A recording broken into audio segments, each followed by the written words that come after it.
juz 2 halaman 261. Jadi pernah diriwayatkan, Pak, datanglah 3 orang pendeta Yahudi menghadap kepada Khalifah Umar bin Khattab radhiyallahu anhu. Apa kata 3 pendeta Yahudi ini? Wahai Amirul Mukminin, kami bertiga datang ingin bertanya kepadamu beberapa hal. Apabila engkau bisa menjawab pertanyaan kami, maka kami bertiga masuk Islam. Tapi jika engkau tidak bisa menjawab, berarti Islam itu bukan agama yang benar dan Muhammad itu bukan seorang Rasul. Maka kata Umar bin Khattab, baik, silahkan Pak Pendeta, apa yang ingin kalian tanyakan? Maka kata salah satu di antara 3 pendeta ini, pertanyaan kami yang pertama, kapan pintu langit itu terkunci? Kemudian yang kedua, Umar, kapan pula masanya pintu langit itu terbuka? Kemudian yang ketiga, coba engkau sebutkan kuburan yang bisa berjalan bersama penghuninya. Kemudian coba engkau sebutkan makhluk Allah yang bisa memberi peringatan kepada kaumnya, tapi dia tidak manusia dan tidak pula jin. Bisa ngasih nasihat, tapi bukan manusia, bukan pula jin. Kemudian Umar, coba engkau sebutkan 5 makhluk Allah yang berjalan di muka bumi, tapi tidak dilahirkan oleh induknya. Kemudian Umar, coba engkau jelaskan kepada kami kisah pemuda-pemuda yang mempertahankan imannya dan mereka bersembunyi di dalam gua. Setelah pendeta Yahudi ini bertanya, Pak, apa kata Umar? Bukanlah sesuatu hal yang memalukan bagi Umar bila memang dia tidak bisa menjawab pertanyaan yang tidak dia bisa jawab. Maka kata Umar, kalau bertinju kalian sama aku masih kurang orangnya ini. Kalau bertinju. Tapi kata Umar, bagian dari kami ada yang gak mudah menjawab pertanyaan ini. Kalau memang ada ya sudah, ajukan saja. Dipanggil oleh Umar, Salman. Dipanggil Salman Al-Farisi. Ya Amirul Mukminin, kau pergi ke rumah Ali, katakan Umar memanggilnya. Maka Salman langsung lari ke tempat Ali bin Abi Thalib. Wahai Ali, Umar memanggilmu. Ada 3 orang pendeta Yahudi mendebatnya. Maka Ali melupakan segala perbedaannya dengan Umar. Nah, Ali begitu Umar memanggilnya, dalam riwayat ini disebutkan dia ambil burdahnya, dia sandang selendangnya, dia pergi ke tempat Umar bin Khattab yang waktu itu masih duduk 3 orang pendeta ini. Ada apa Amirul Mukminin? Ini Ali, 3 pendeta ini mempertanyakan beberapa hal. Kalau bisa dijawab, mereka masuk Islam. Tapi kalau tidak bisa jawab, katanya jangan lagi kowar-kowar Muhammad itu seorang Rasul dan Islam itu agama yang benar. Maka kata Ali, silahkan Pak Pendeta, coba diulangi lagi pertanyaannya. Maka kata pendeta ini, yang pertama Ali, kapan langit itu pintunya terkunci atau langit itu digembok oleh Allah, itu kapan? Maka kata Ali, asyirku billah, syirik kepada Allah. Jika kalian mempersekutukan Allah, seluruh amalan tidak naik ke langit. Itulah makna langit terkunci. Jadi kalau kita melakukan kesyirikan, Pak, langit terkunci. Langit tidak akan terbuka, amalan tidak akan naik. Ini yang membuat pintu langit terkunci. Kemudian Ali, kapan pintu langit itu dibuka oleh Allah? Di saat engkau mengucapkan la ilaha illallah. Ketika engkau tidak menyekutukan Allah, engkau mengakui Allah itu satu, pintu langit akan terbuka. Kemudian Ali, coba engkau sebutkan kubur yang bisa berjalan bersama penghuninya. Maka kata Ali, yang kalian tanyakan ini adalah Yunus bin Matta, Nabi Yunus alaihissalam. Ketika Nabi Yunus berdakwah di kaumnya, nama kaum Nabi Yunus ini Pak, Nineveh Pak, didakwahi tauhid, rajanya mencemooh, Kemudian masyarakatnya mencemooh, tidak ada yang mau nerima dakwah Nabi Yunus.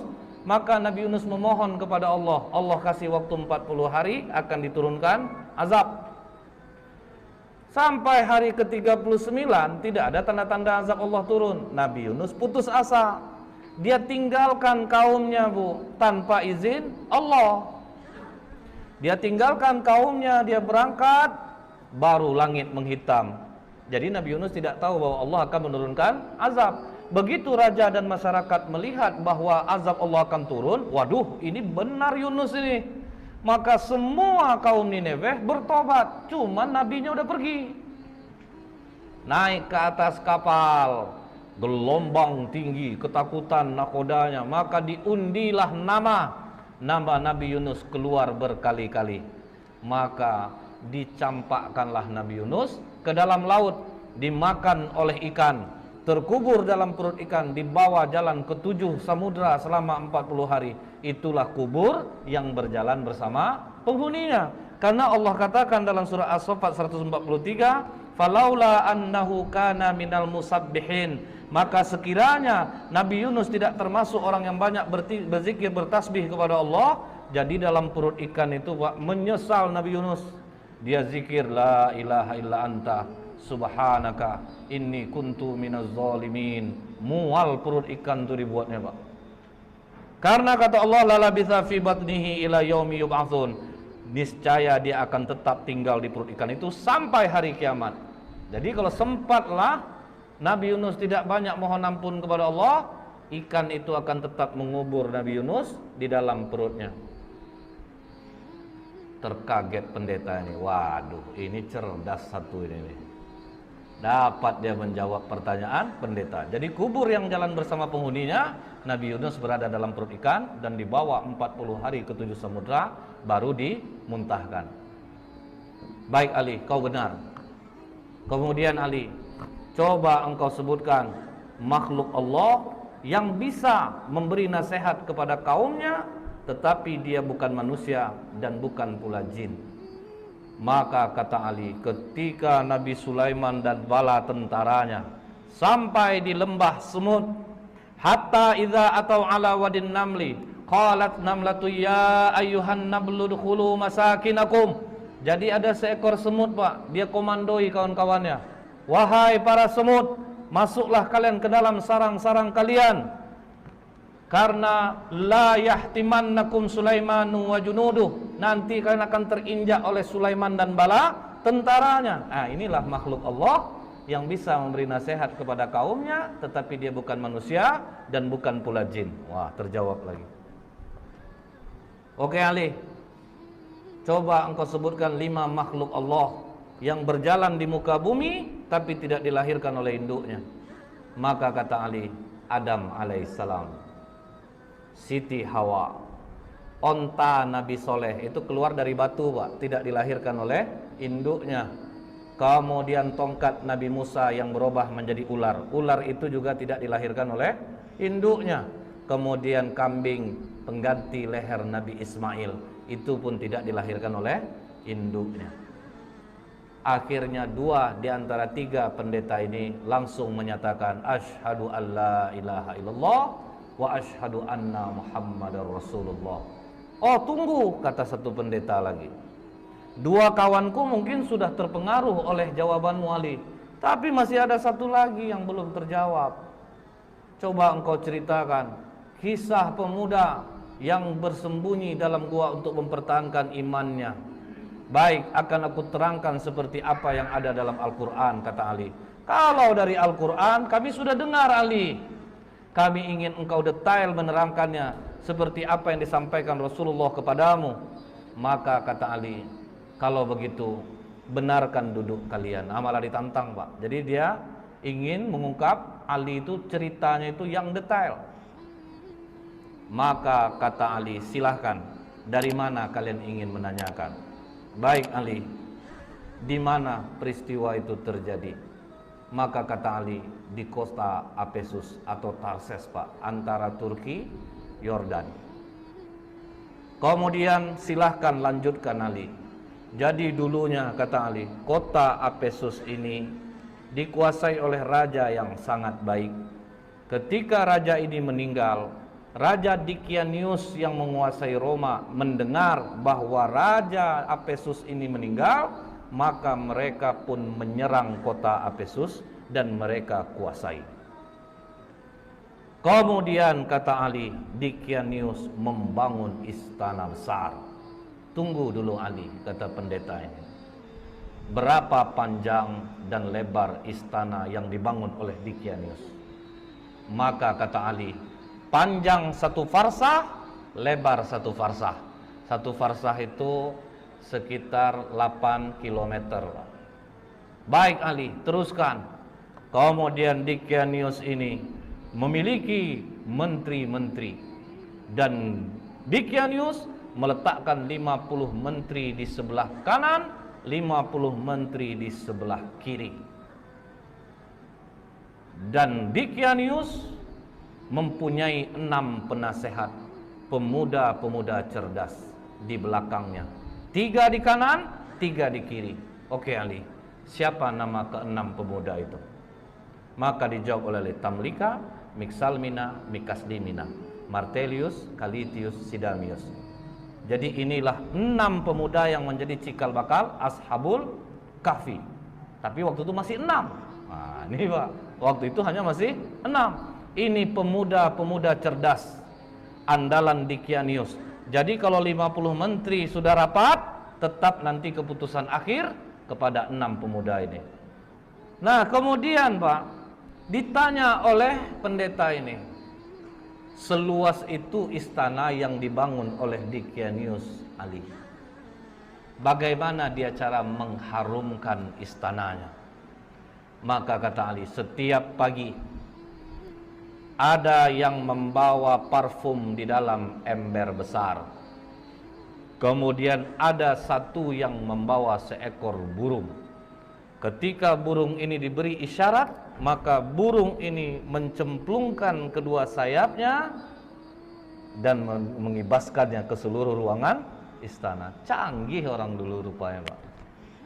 Setelah itu kata Ali, ketika Dikianius 30 tahun berkuasa, tidak pernah sakit, disitulah dia bertanya kepada para menterinya, kalian pernah enggak nengok aku sakit, demam, beringus, lemah, letih? Tidak pernah Raja. Biasanya kalau yang enggak sakit-sakit ini siapa? Tuhan Raja. Bersediakah kalian menyembahku? Bersedia Raja. Pokoknya siapa yang mau menyembahku, aku berikan kehidupan yang baik. Pakaian dari sutra, kemewahan, kekayaan akan aku berikan. Begitu dikasih kekayaan, uang, fasilitas, masyarakat rela menyembah Dikianius. Mereka semua menyembah Dikianius. Tapi Pak, 6 pemuda yang di belakang Dikianius akhirnya rapat di rumah Tamlika. Dikianius mengaku dirinya Tuhan. Disuruhnya orang menyembah, orang pun menyembahnya. Sementara kalau dia Tuhan, kenapa harus kita yang memutuskan setiap permasalahan? Jadi menurutmu bagaimana Tamlika? Dia bukan Tuhan. Justru kita harus berpikir, langit tanpa tiang kok bisa tegak? Pasti ada yang menciptakannya. Hujan turun, bintang bercahaya. Dikianius saja dia masih merasa takut, dia juga tidur, dia juga lapar. Masa Tuhan punya kekurangan seperti itu? Jadi apa keputusanmu Tamlika? Kalian rela enggak tinggalkan kekayaan, jabatan, fasilitas ini? Kita lari dari sini. Kalau kita melawan tidak mungkin bisa. Kita lari dari sini untuk mencari Tuhannya langit dan bumi ini. Apakah kalian rela untuk miskin bersamaku? Kalian tinggalkan jabatan, kesenangan kalian, fasilitas ini? Kami rela Tamlika. Itu makanya dikatakan, siapa yang menghafal 10 ayat awal suratul Kahfi, maka dia akan terbebas dari godaan Dajjal. Karena apa Pak? Ini mengingatkan kita, waduh, ini pemuda-pemuda kaya, cerdas, rela kehilangan harta, jabatan untuk tauhid. Berani mereka tinggalkan. Akhirnya mereka pun pergi berenam, diam-diam, dan semua harta ditinggalkan. Mereka sempat menjual kurma Pak. Kurma itu dijual sebanyak 3 dirham. Uang 3 dirham ini dibawalah lari. Cukup jauh mereka berjalan, sampailah mereka berjumpa dengan seorang pengembala yang memiliki seekor anjing. Maka kata pendeta ini, siapa nama anjing itu? Maka dijawab Ali, namanya Kitmir. Kemudian apa kata pengembala ini? Tuan-tuan, dari wajah tuan-tuan, aku yakin tuan-tuan ini bukan orang miskin, pasti dari bangsawan. Jadi karena apa? Orang-orang senang ini kelihatan dia dari wajahnya. Kemudian betul kata Tamlika, kami ini 6 penasehat Dicanius. Dia mengaku dirinya Tuhan dan kami tidak mengaku itu. Makanya kami meninggalkan kerajaan. Kami tinggalkan semua pangkat jabatan kami. Karena tidak pernah kami berjalan seperti ini. Lihat, kaki pun sudah luka-luka Pak. Orang manja jalan berkilo-kilo, habis kaki luka. Apa kata pengembala ini? Tenang tuan-tuan, aku mengetahui tempat persembunyian yang baik. Izinkan aku beserta kalian. Makanya jadi 7 dengan pengembala ini. Dikembalikannya lah gembalaan dia kepada tuannya, maka dia dan anjingnya ikutlah pemuda-pemuda kepercayaan raja tadi. Kemana mereka dibawa Ali?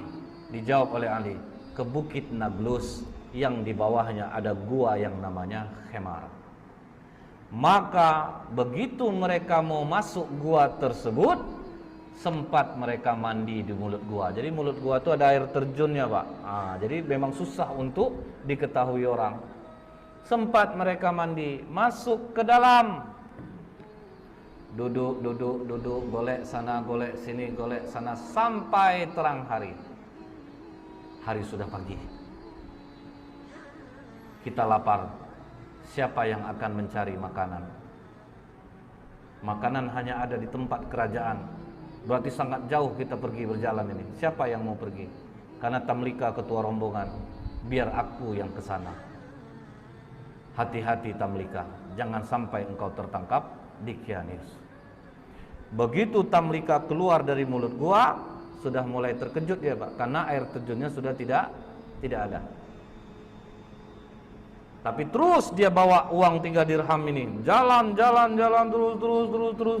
terus. Sampai di gerbang kota, mulai heran dia Pak. Kenapa berbeda betul kota ini? Apa aku salah masuk? Akhirnya masuk dia di tempat orang menjual roti. Begitu sampai di tempat orang jual roti, ditanya harga roti berapa? 1 dirham. Dia kasih uang dirhamnya. Begitu dia memberi uang dirhamnya, langsung ditahan tangannya oleh penjual roti. Kau menemukan barang kuno ya? Tidak, itu uang biasa. Uang aku hasil dari menjual kurma kemarin.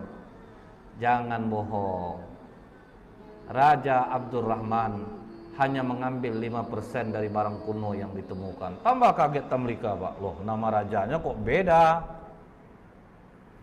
Bukankah raja di sini Dicanius? Oh, engkau telah menyebutkan nama raja zolim yang mati ratusan tahun yang dulu. Wah, tambah kacau Tamlika. Pokoknya kau harus menghadap kepada raja. Bingung juga dia Pak. Oke, kita menghadap kepada raja. Begitu sampai di kerajaan, alangkah kagetnya Tamlika, ternyata rajanya memang tidak Dicanius.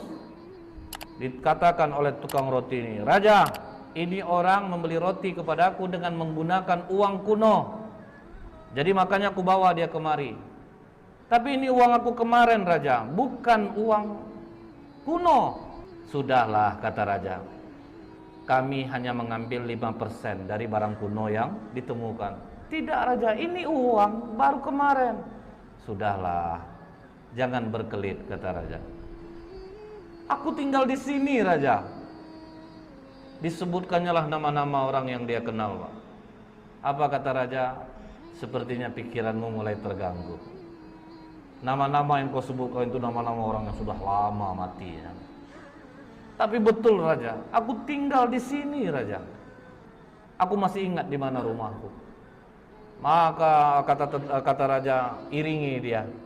Kemana dia menunjukkan rumah, pergi kalian ke sana. Diiringilah oleh para tentara. Sampai di rumah yang dia tunjuk, diucapkan, dipanggil keluar orang tua yang sudah sangat tua renta. Mengapa kalian datang kemari? Katanya kepada tentara raja ini. Ini Pak, pemuda ini mengaku dia tinggalnya di sini. Siapa kau anak muda? Dijawab oleh Tamlika, aku Tamlika putra Filistin. Langsung sujud kakek ini datuk moyangku. Inilah yang diceritakan oleh Isa alaihissalam. Pemuda-pemuda ini akan bangkit. Mereka mendiami gua. Makanya di kitab Injil ada ayat tentang Ashabul Kahfi, seven sleeper. Jadi ada Pak. Maka hebohlah kota Efesus. Bangkit raja mengingat apa yang pernah disampaikan oleh Isa alaihissalam. Jadi rupanya sudah datang pula utusan Nabi. Sudah berlalu pula masanya. Maka kata raja ini, bawa Tamlika, digendong di atas kuda, dihormati sampai di bawah bukit Naglus. Apa kata Tamlika? Jangan ada yang naik ke atas, karena nanti sahabat-sahabatku mengatakan Dikianiuslah yang mengejar dia. Jadi tunggu kalian di bawah, biar aku yang naik ke atas. Maka Tamlika naik ke atas. Sampai dalam gua bawa juga lah roti tadi. Silahkan makanlah kalian dulu. Apakah aman perjalananmu Tamlika? Bukan aman lagi, malah aku bingung dan terkejut.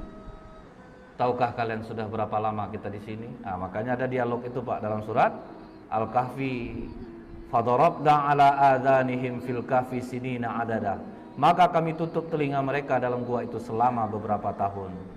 Kemudian kami bangunkan mereka agar kami mengetahui manakah di antara kedua golongan itu yang lebih tepat dalam menghitung dan berapa lamanya mereka tinggal di dalam. Jadi mereka mengatakan ada yang setengah hari, ada yang 1 hari. Maka kata Tamlika, tidak. Kita berdiam di sini sudah lebih daripada 309 tahun.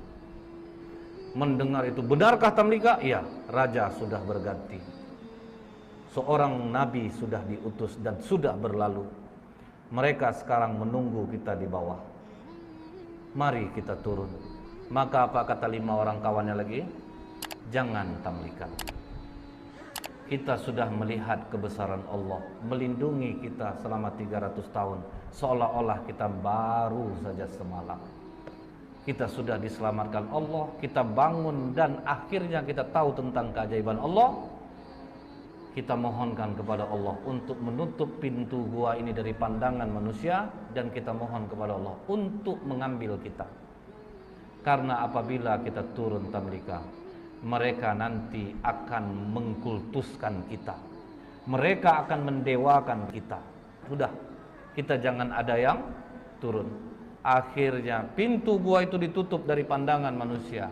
Mereka pun tidak ada jelas riwayat mereka diambil Allah atau ada kuburannya pun tidak ada. Karena mereka meminta kepada Allah, ambil kami tutup gua ini dari penglihatan manusia. Seminggu raja berkeliling mencari Pak, tidak ditemukan gua itu pada awalnya. Kalau sekarang sudah. Setelah Ali menceritakan ini semua kepada pendeta ini, maka pendeta itu mengatakan, engkau benar Ali, engkau telah menceritakan dengan detail apa yang ada di dalam kitab kami, dan memang benarlah apa yang disampaikan Muhammad kepadamu.